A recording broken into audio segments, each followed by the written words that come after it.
राम राम नमस्कार शेतकरी बांधवांनो, शेतकरी बांधवांसाठी अभिमानाची गोष्ट म्हणजे शेतकरी बांधवांचा सगळ्यात महत्त्वाचा मुद्दा म्हणजे आजकाल BSc ॲग्री करून शेती कशा प्रकारे केली जाते आणि त्याला मुलगी मिळवण्यासाठी काय काय एकंदरीत स्टोरी या चित्रपटाच्या माध्यमातून साकारली जाते। म्हणजे नवरदेव BSc ॲग्री हा चित्रपट येत्या 26 तारखेला रिलीज होतोय। त्या चित्रपटात शेतकऱ्यांचं जे आहे ते आयुष्य रंगवलेलं आहे किंवा आयुष्य दाखवण्यात आलेलं आहे। त्याच आयुष्यात काय घडतं, नक्की शेतकऱ्याची व्यथा काय आहे किंवा शेतकऱ्याच्या बाबतीतल्या काही घटना या भागामध्ये विशेष करून दाखवण्यात आलेल्या आहेत। आपल्यासोबत त्यांची प्रोडक्शन टीम आहे, प्रोडक्शन टीम सोबत आपण गप्पा मारतोय। नमस्कार सर, सर्वप्रथम तुमचं नाव सांगा। माझं नाव शुभम संजय वनसोडे, मी प्रोडक्शन टीम मध्ये काम करतो। काय मूवी कधी येतोय, काय उत्सुकता आहे? 26 जानेवारीला चित्रपट रिलीज होतोय आमचा नवरदेव BSc ॲग्री। प्रेक्षकांना काय आव्हान कराल? प्रेक्षकांना आव्हान एवढंच करेन की हा शेतकऱ्यांसाठी पिक्चर दाखवलेला आहे आम्ही, त्यामुळे सर्वांनी आवर्जून चित्रपट पाहावा ही आमची विनंती आहे। म्हणजे कधी मूवी मध्ये रडायला येईल, कधी हसायला येईल असे काही सीन आहेत का? हो आहेत ना, भरपूर आहेत। तसं कसं आपण एखाद्या मार्केटला काय भाजीपाला वगैरे नेतो, त्याचा रेट आपण ठरवू शकत नाही, ते दलाल ठरवतात। त्यामुळं अनेक त्याच्यात गोष्टी आपण दाखवलेल्या आहेत पिक्चर मध्ये की भरपूर बघायसारख्या पिक्चर मध्ये गोष्ट आहेत। नक्कीच प्रेक्षकांना काय आवाहन कराल? चित्रपट गृहात जाऊन बघावा, काय प्रेक्षकांना काय आव्हान? प्रेक्षकांना एवढं सांगेन की फक्त चित्रपटगृहात जाऊन सिनेमा पाहावा। सिनेमा एकदम अतिशय सुंदर सिनेमा आहे, प्रेक्षकांसाठी खूप महत्त्वाचा सिनेमा आहे। प्रेमाच्या याच्या संदर्भात काही आहे का?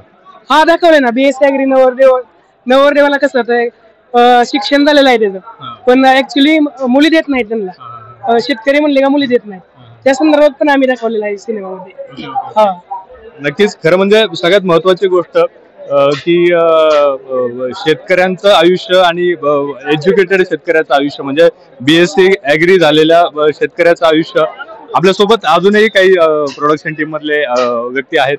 सर, काय सांगाल एकंदरीत सिनेमाच्या बाबतीत? माझं नाव विनोद ओणवे, मी स्वतः बारामतीचा आहे आणि मी ह्या सिनेमाचा लेखक आहे। मी आणि माझा मित्र राम खाटमोडे आम्ही दोघांनी हा पिक्चर लिहिलाय आणि मी यात काम पण केलंय आणि कास्टिंग आणि क्रिएटिव्ह डिरेक्टर होतो। तर सध्याच्या काळामध्ये खूप गंभीर असा प्रश्न आहे की शिकलेला आहे मुलगा पण शेती करतो, BSc ॲग्री झालेला मुलगा गावात येऊन शेती करतो आणि चांगलं इन्कम आहे, म्हणजे एखाद्या IT प्रोफेशनलला जेवढं इन्कम असेल तेवढं इन्कम आहे, सुखाने राहतोय, सगळं करतोय शेती करून। पण त्याच्यासाठी लग्नासाठी ज्यावेळी मुलगी बघतात त्यावेळी सगळ्या मुली नाही म्हणतात, कारण एवढंच की फक्त शेतकऱ्याशी लग्न नाही करायचं। म्हणजे मुलींचं असं असतं 5,000 वाल्याशी करेन, 10,000 रुपये कमावणाऱ्याशी करेन, पण शेतकऱ्याशी करणार नाही। आणि तो मुलगा असा असतो की BSc ॲग्री करून नोकरी न करता गावात आला शेती करायला, कारण स्वतः बरोबर गावाची शेती भारी करायची त्याला। आणि तो ठरवतो की शेतकऱ्यांना एक दिवस ब्रँड बनवायचं। सुरुवातीला नवीन प्रयोग करतोय म्हणून लोक गावाकडे माहिती आपल्याला येड्यात काढतात, पण नंतर तीच लोक त्याला फॉलो करतात। म्हणजे आम्ही फक्त लग्नापुरतं मर्यादित न राहता शेतकऱ्यांच्या मॅक्सिमम प्रॉब्लेम ह्यात मांडून त्याचं सोल्युशन पण दिलेलं आहे।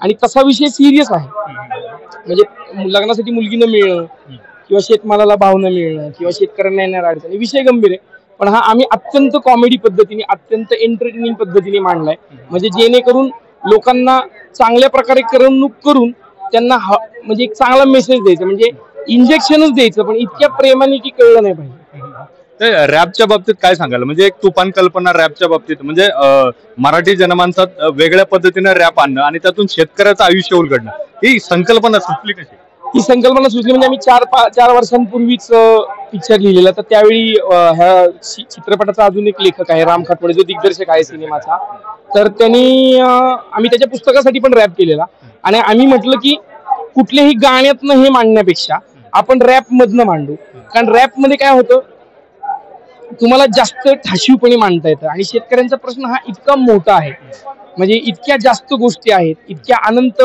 अडचणी आहेत, तर त्या रॅप मध्ये आणि आम्हाला ते ठासून मांडायचं होतं। आणि असं म्हणजे एखादा आपण बिंबवतो ना मनावर लोकांच्या, ते बिंबवायचं होतं आणि रॅप मध्ये हे शक्य होऊ शकतं। आणि मेन आम्हाला ही गोष्ट तरुण पिढीपर्यंत पोहोचवायची होती, कारण जर तरुण पोरांनी ह्याच्यातनं मोटिवेशन घेतली, त्यांच्या काळजाला जर ही भिडलं तर शेतीत आणखीन चांगले बदल होतील। तरुण पोरं जी शेतीपासून लांब चालली ती शेतीकडे वळतील आणि जास्तीत जास्त लोकांना अपील होईल। एखादा डायलॉग जो की फेमस झालाय? असे डायलॉग आता खूप आहेत, म्हणजे साधं टिकल्याची पाकिटे विकणारा स्वतःला बिझनेसमॅन म्हणतो, पण इथं शेतकऱ्याला कुणी किंमत देत नाही. किंवा सगळ्यात महत्वाचा डायलॉग, तुला म्हणत होतो लई शिकू नको, शिकून शिकून काय शिकला, BSc ऍग्री. अरे पण आता लग्नाला पोरगी व्हाय ना ऍग्री. आणि असे खूप डायलॉग आहेत. सगळ्यात महत्वाचा डायलॉग की आता शेतकरी हा ब्रँड म्हणून जन्माला येणार. आणि हेच स्वप्न होतं आमच्या दोघांचं पण, राम खाटमोडे आणि माझं. आणि ते घेऊन आम्ही ही गोष्ट केली. नक्कीच. खरं म्हणजे महाराष्ट्रभरातील शेतकऱ्यांच्या आयुष्यावरती जो की चित्रपट जो आहे तो दाखवण्यात आलेला आहे. तर सर्वच शेतकऱ्यांसोबत तरुण सहकाऱ्यांनी आणि सर्वच क्षेत्रातील मराठी सर्वच प्रेक्षकांनी हा नवरदेव BSc ऍग्री चित्रपट हा प्रेक्षकगृहात म्हणजे चित्रपटगृहात जाऊन पाहायला नक्कीच विसरू नका. मनपूर्वक धन्यवाद.